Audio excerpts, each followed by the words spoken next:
alının son olsam kumanır peydan olsa barma erey dayanırsın dayanır gözün yaşı montuklağı dökülür de neden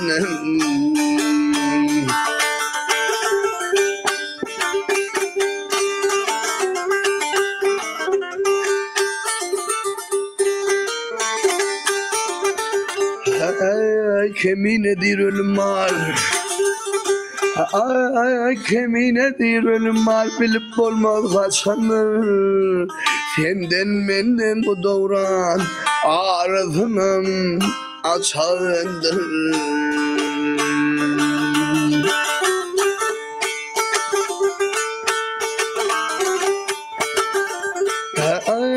Kıza bakan kumanım yarın patlam geçenir arttırma könüden yetin anın kaçağındır diyenim etmez demek diyemezmişim hamanı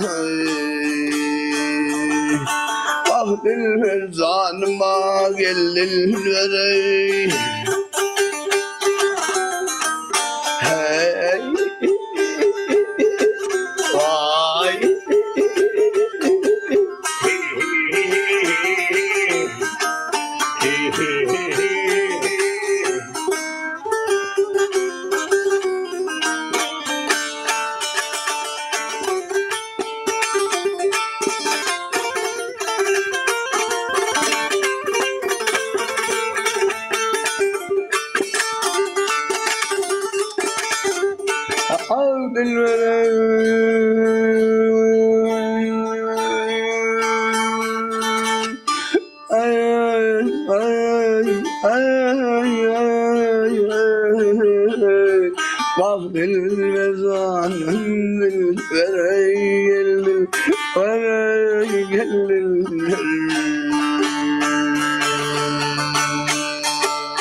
Emmen canı sağ olsun gitti.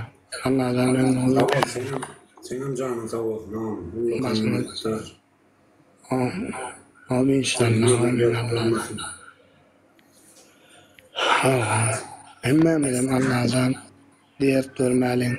Allah'dan dert görmelik dedim.